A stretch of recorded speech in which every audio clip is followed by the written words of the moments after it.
There's a big flame of smoke right in the community, and you can see ashes falling. Evacuations in the Northwest Territories. People in Fort Smith and Wrigley both told to leave. The orders came less than 24 hours apart. People from Fort Simpson are going to Yellowknife, and those from Wrigley to Fort Smith. Both fires are large and moving fast, and both are dangerously close to communities.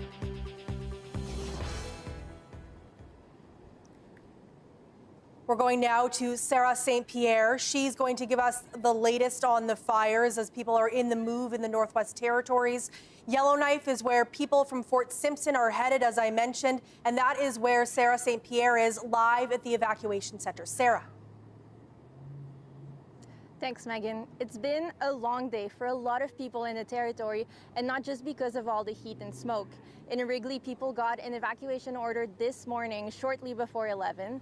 There's a fire burning about 12 kilometers north of the community, and a shift in winds that could push the fire south towards Wrigley created some concerns. People were evacuated by plane this afternoon to Fort Smith. The rec center there has enough capacity to welcome the whole community of about 130 people if needed. The decision to fly people out was made out of safety concerns for the highway.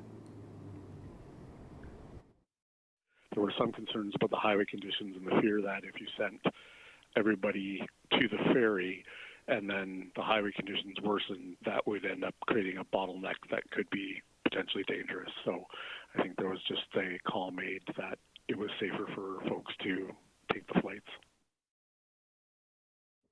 Now some people did manage to take the ferry and drive out before it closed, but they were turned back around to Wrigley when they reached Fort Simpson, which is also being evacuated. Petsiki First Nation Chief Jamie Moses told CBC the ferry expected all 8 vehicles and flights would be available to make sure everyone gets out.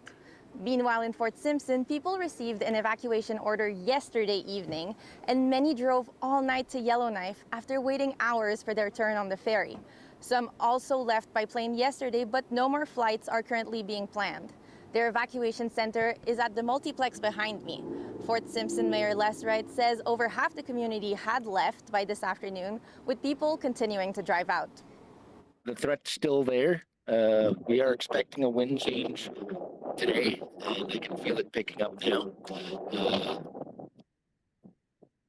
That is going to blow in towards town. And earlier there were some embers that came in, but that was maybe a half hour, and that cleared up.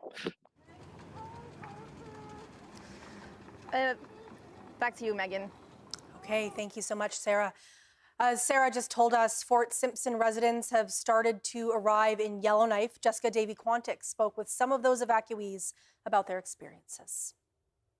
For most of Sunday, people in Fort Simpson weren't expecting to have to flee their community. An evacuation alert was issued on Friday evening, but for most of the weekend, it was just a call to prepare. But when it comes to wildfire, things can change in an instant. Just after 7 p.m. on Sunday night, the alert changed to an order. RCMP came to the door, knocking on the door, saying it's time to move. So you got in your car and you drove down here? Well, I was going to bed at first, right? No, and then he woke me up, so I had to.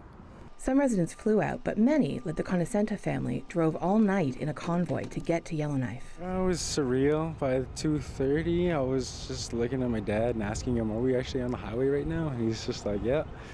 It's kind of geez. Big River, I think, started to get all right. Just after that, just got tired.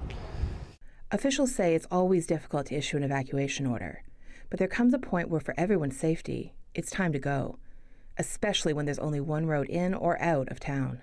So that is kind of the nature of evacuations. Fortunately, Mother Nature doesn't issue us memos about what she's going to do with weather and heat. At the Yellowknife Multiplex, despite the long night, many evacuees think it was the right call. I think it was a good time to call it. It was getting pretty bad in town. The smoke was really starting to get into town. It started fogging up the skies. The sun was getting a little tough to see. I think it's a good thing that we all came out here instead of having to sit in the smoke and then everyone getting nervous about taking off too last minute. Jessica Davy-Quantick, CBC News, Yellowknife. The fire near Wrigley escalated drastically this morning. The chief of the Pedzaki First Nation says the community was put under evacuation alert, and then just 15 minutes later, it became an order.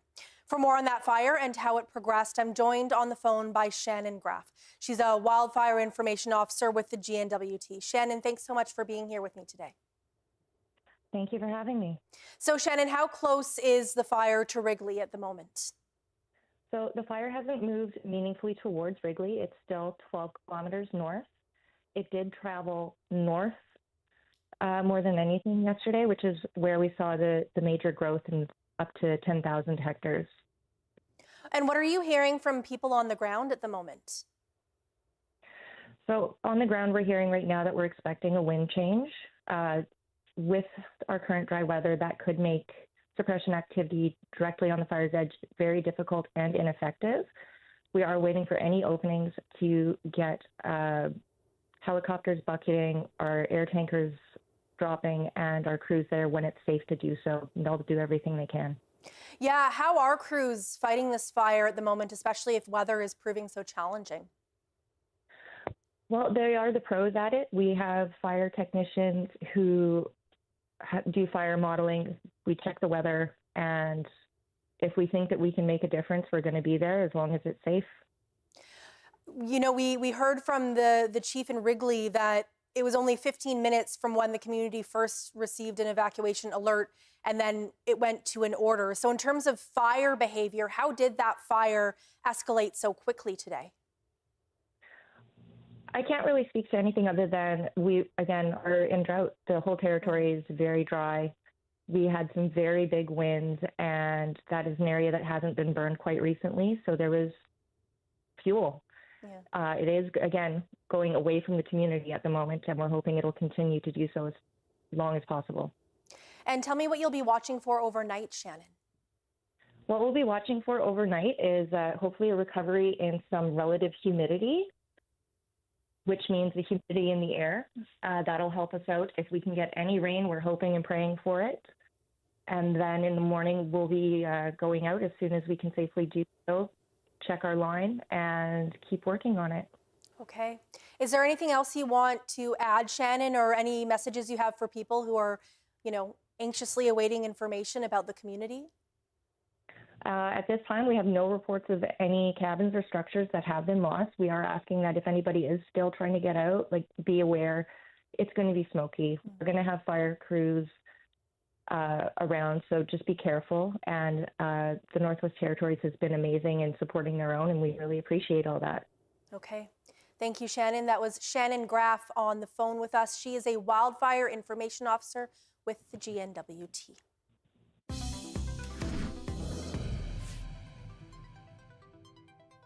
A fire destroyed a home on 47th Street in downtown Yellowknife early Sunday morning. Multiple fire trucks and an ambulance were on the scene. All occupants safely evacuated the two-story building before firefighters arrived. Crews were able to contain the fire, and there was no damage to nearby properties. The cause of the fire remains under investigation. The family of Anthony Promozic says they miss their son and brother as they prepare for the sentencing of his killer. Promozic was killed in his home in Haines Junction, Yukon in 2022. Seth Boss admitted to causing his death and was convicted of manslaughter earlier this year. Gabrielle Plonka reports. Clap, clap, clap. Monica Promozic remembers her son as rambunctious, a joker who was always helping others. He was trained as a heavy-duty mechanic and loved spending time on the land, especially hunting. And he would go out hunting. He'd always, and when they got a moose, he would always share with everybody. There's so many elders, now they'll be like, oh, I remember he would drop off moose heart to me. Anthony's generous spirit extended to everyone he met and lots of people that he didn't know. We were having Thanksgiving dinner, and this is just the type of kid he was. And we were eating, and he got up and he was like, okay, I gotta go. And he's like, somebody's stuck in a ditch. And he would just get up and go and help them out of the ditch. Yeah, he was definitely our protector. He was the person who we knew that Anthony would always be the one to watch over us and, make sure we're doing what we're supposed to be doing, but also at the same time, he'd also be the one to like lead us into mischief. In March 2022, Anthony was killed by an acquaintance visiting from Lower Post. The pair ran into each other in town and ended up at Anthony's home. It's unknown why Seth Boss became violent there. He admitted to stabbing Anthony over 100 times. His defense, he was too drunk to know what he was doing. He was charged with murder but convicted of the lesser charge of manslaughter. That verdict was like a slap in the face. A murder conviction would have meant life in prison, but with manslaughter, there is no minimum sentence. It's terrifying. It's even more scary to think like what might happen after, if or when he gets out of jail, like what that might look like for us. 109! 110! Hundreds of people protested the verdict at the end of April. Now, with the sentencing hearing drawing closer, people are gathering to write victim impact statements. Monica hopes the pleas of community members might lead to a longer sentence. She says the family wants to see harsher sentences for violent crimes in general so that small communities can feel safe. Even in living in a small town, like we've always had that kind of safety blanket, but ever since Anthony passed away, like everything is terrifying. Seth Boss's sentencing hearing is scheduled for mid-September. While nothing will ease the pain of Anthony's death or bring him back, his family members say they hope his killer gets hard time behind bars.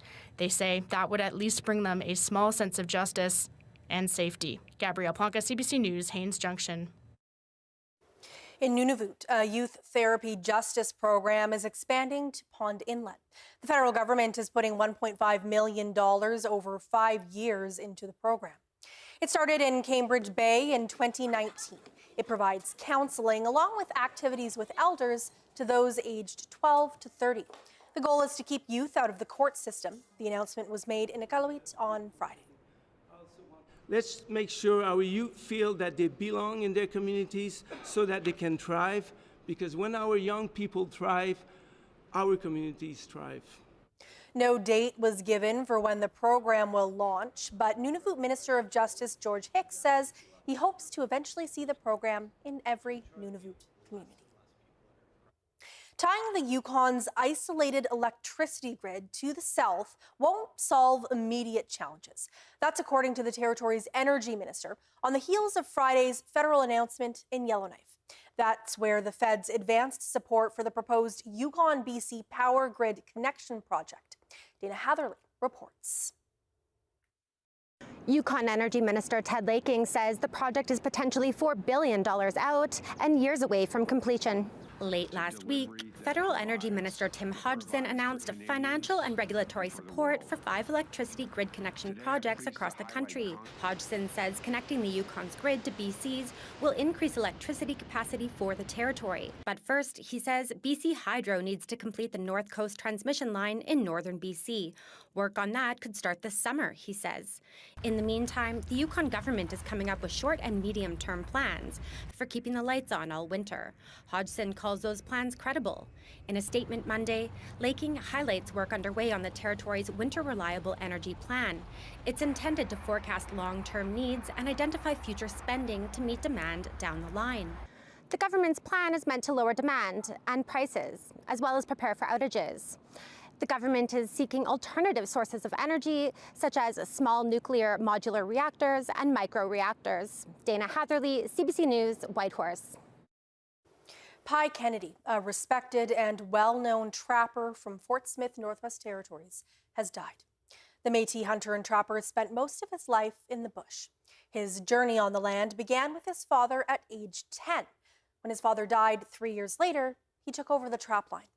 Until 2010, Kennedy spent every winter but one in the bush, trapping, fishing, and hunting. In 2005, the CBC's Jennifer Hunt-Poitras visited Kennedy at his camp on Olton Lake. Here's part of that story. Fort Smith was built along the banks of the Slave River, a vital transportation link that brought some of the North's earliest explorers from southern Canada. From the explorers to the fur trade, that was the foundation of this region's economy, dating back hundreds of years. The trapping lifestyle continued here into the 1900s.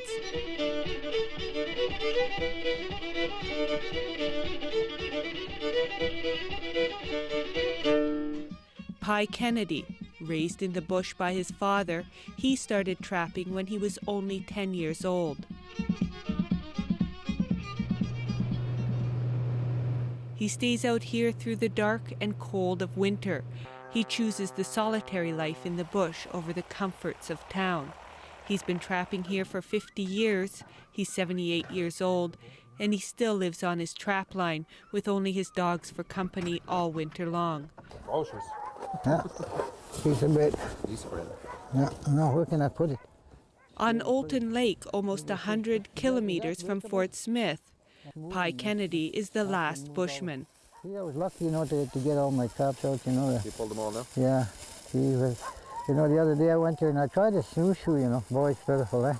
Snowshoe, One time I could run all day with snowshoes. See, I'm getting old, see? And I was just saying to myself, I walked a quarter of a mile and I powered out. My dad wanted me to go in the bush, and then that was it. I don't know if that's the way it went. Okay, better make a fire. I must have liked it because I'm still here. I must have liked this, just like miners, they get mine. They go mining and that's all they do all their lives, and I like trapping. Going yeah. Yeah. Okay, there's Shania. You want to go meet her? Shania Twain. She's good-natured, She's like a lady. Yeah. Trapping is Pye's passion, but his dogs are his pride and joy. His only regret is that he hasn't been able to run his dogs. The last time he hooked them up was 2 years ago. You see the difference in me and other people? Well, I know there's any difference. I just like them and I go and play with them all the time. Now, if I could hook them up, it would be nice. But even if I don't, I'll still keep them anyway. But I better hook them up. Unlike many old-timers, Pye has adapted with the times. He didn't resist when the quick kill replaced the leg-hold trap. I'm into this. I figure that everybody should use them. I hope they are. I hear people say that they just put a chunk of bait on a bunch of spruce boughs where you made your little camp, and put a little bait there and just put this trap over. That way you're only going to catch them by the neck, or you could catch them by the foot too. So it's not as good. Some people say, oh, it's good that way, but it's not humane. Sometimes when people say that, and if I can talk, I'll tell them. You're not humane trapping if you're doing it that way.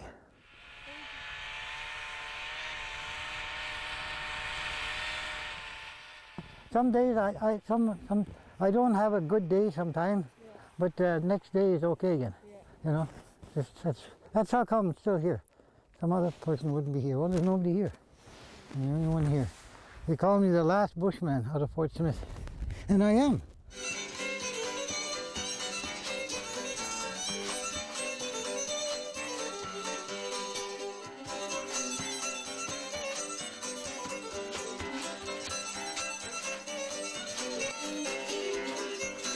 That piece first aired in 2005.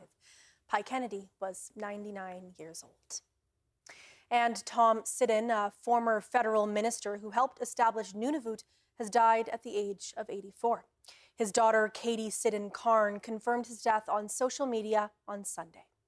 Originally from Alberta, Sidden held a number of roles in Parliament between 1978 and 1993. Most notably, he was Canada's Minister of Indian Affairs during the 1990 Oka crisis. That emerged from a protest to stop a golf course from expanding onto ancestral Mohawk burial land near Montreal. As for Sidden's proudest achievements, his daughter says he worked hard to secure the Nunavut land settlement agreement. A correction to a story we aired earlier this month about the deaths of 2 residents in Gangnuk-suk, Nunavik. We spoke to Joseph Anahatak and called him the deputy mayor of the northern village. In fact, he is the secretary treasurer.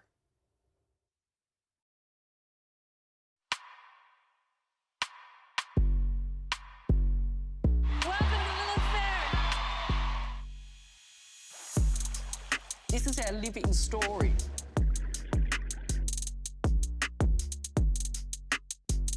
Now is the time. I make people believe that impossible things are possible.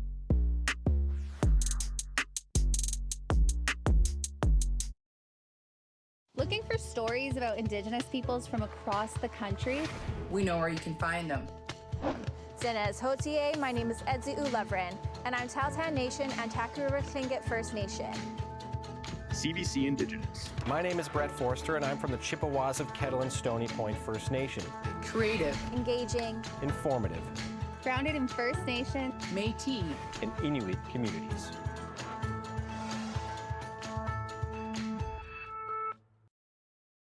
You're back. I'm back. Anything else going on? Mom? Nope. Where have you been for the past 15 years? On the run. You are done with all the crime, right? Oh, yeah. You are going to steal us a diamond. Are you going to be able to keep it together on this one? I am nothing if not profesh. Don't make me use this. Hi. This is Jessica. Nice to meet you. Jessica, she seems great. We should all go out sometime. I would love that. Wild Cards on CBC Gem. You know what they say, Crabtree? Happy wife, happy life. What have you done? Seems the city of Toronto has a paid killer on the books. In order to solve a crime, we are going to need to commit one. Local news is in decline, and this is bad news for all of us. That's why CBC News is putting more journalists in more places across Canada, because local news is big news.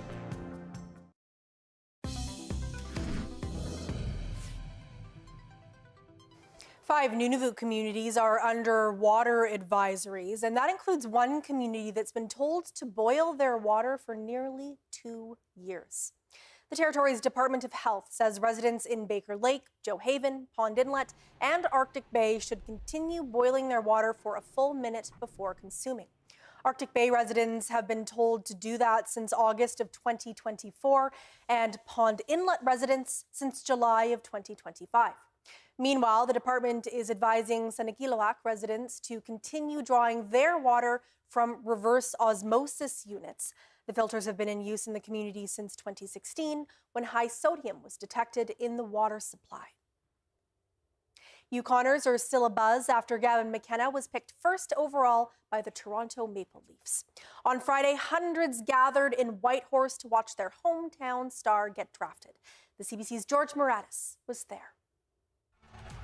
There was nervous anticipation, then an iconic moment delivered by a pop icon. Mr. McKenna, we would like to draft you to the Toronto Maple Leafs. For the first time, a first pick from the territory. Excitement soon after by the many who had gathered in his hometown arena. Just tape and a felt pen, and it was easier to replace. If he wasn't going to get drafted by them, I got a San Jose one at home. So now you're going to buy the real one? You betcha. I'm very proud of him. Very proud of the program here in Whitehorse that put him there. Very proud of his family. Very proud of the Gavin who's worked so hard. I mean, we're all super, super excited. I mean, you feel the tone in the room. Oh my God, so impressive, so emotional. Like the last few days have been so emotional for us. Yeah. To see this happen in Yukon, I'm a born and raised Yukoner. To see this happen, I would never expect it. So it's the coolest thing ever. Yeah. Humble family, a great family. I'm happy for everybody. Among those at the watch party was Rick McLean, a member of the Tahltan First Nation and president of the Yukon First Nations Hockey Association. He watched McKenna play as a kid at the Yukon Native Hockey Tournament. Today, he watched him get drafted into the NHL. And it just goes to show the rest of the kids coming up that it is possible. One of the first people McKenna embraced after his name was called, his grandfather, Joe Mason, a student of residential school. On Friday night, he wore a traditional hide vest as he watched his grandson be drafted into hockey's highest league. You know, absolutely, it's got to be a hugely proud moment for him, and I couldn't even imagine his family's excitement and pride right now, having this moment is a moment not only for them, but for Yukon, for Canada, and for First Nation people. I can see how much this moment means to you, not even just the hockey aspect, but the bigger meaning behind this moment with the tears. Yeah. It's a good thing. It's the pride, and it's the work that we put into growing hockey and growing our youth, right? You know, I've been involved with, I played in this tournament since I was very young. I volunteered, and then I became president. And to see this happen for one of our young people to come up through the ranks and to this world stage is amazing, right? So it's really a day in history that I'm proud to be part of. It was certainly a whirlwind weekend for McKenna. After being drafted Friday night, he was then off to Toronto, where he threw out the ceremonial first pitch at the Blue Jays game. The regular season for the NHL starts in October. McKenna said his next goal is to be in the lineup. One thing's for certain, Yukoners will be watching for that too. George Moratis, CBC News, Whitehorse. And a correction to our coverage from Friday about Yukon's Gavin McKenna as the #1 pick in the 2026 NHL draft. We said he would be wearing the number 26 for the Toronto Maple Leafs. In fact, McKenna is expected to wear the number 72.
And that is Northbeat for tonight. For news anytime, go to cbc.ca/north. Thank you for watching. I'm Megan Roberts. Have a good night.